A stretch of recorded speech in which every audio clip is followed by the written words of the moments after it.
Page number 68. When Isaac was 14 years old, his mother's second husband being now dead, she wished her son leave school and assist her in managing the farm at Woolsthorpe for a year or two. Therefore, he tried to turn his attention to farming, but his mind was so bent on becoming a scholar that his mother sent him back to school and afterwards to the University of Cambridge. He was the first that found out the nature of light, for before his day nobody could tell what the sunshine was composed of until then. You remember, I suppose, the story of an apple's falling on his head, which led him to discover the force of gravitation and which keeps the heavenly bodies in their courses. When he had once got hold of this idea, he never permitted his mind to rest until he had searched out all the laws by which the planets are guided through the sky. This he did as thoroughly as if he had gone up among the stars and tracked them in their orbits.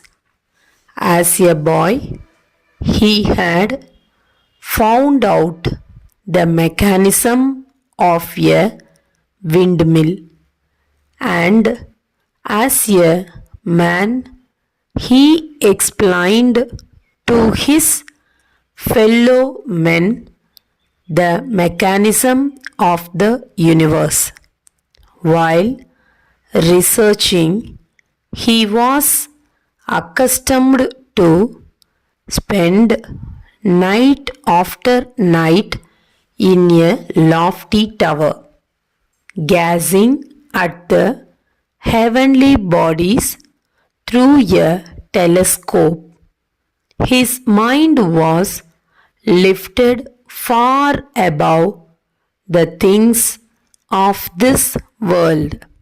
He may be said, indeed, to have spent the greater part of his life in worlds that lie thousands and millions of miles away.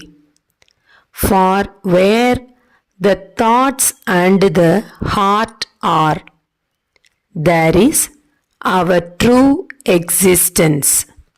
Newton lived to be a very old man, renowned thinker, and was made a member of parliament and received the honor of knighthood from the king.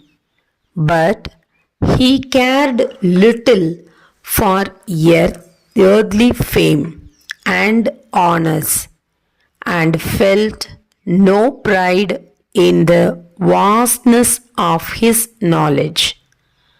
All that he had learned only made him feel how little he knew in comparison to what remained to be known. I seem to myself like a child, he observed. playing on the seashore and picking up here and there a curious shell or a pretty pebble, while the boundless ocean of truth lies undiscovered before me. At last, in 1727, when he was 85 years old, Sir Isaac Newton died, or rather, he ceased to live on earth. We may be permitted to believe that he is still searching out the infinite wisdom and goodness of the Creator as earnestly and with even more success than while his spirit animated a mortal body.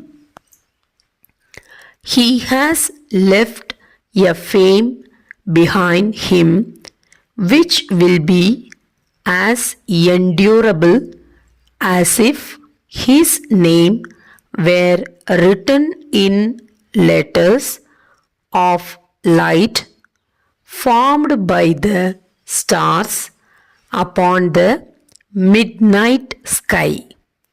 I love to hear about mechanical contrivances such as the water clock and the little windmill, remarked George. I suppose if Sir Isaac Newton had only thought of it, he might have found out the steam engine and railroads and all the other famous inventions that have come into use since his day. Very possibly he might, replied Mr. Temple, and no doubt a great many people would think it more useful to manufacture steam engines than to search out the system of the universe. Other great astronomers besides Newton have been endowed with mechanical genius. There was David Rittenhouse, an American. He made a perfect little watermill when he was only 7 or 8 years old. But this sort of ingenuity is but a mere trifle in comparison with the other talents of such men.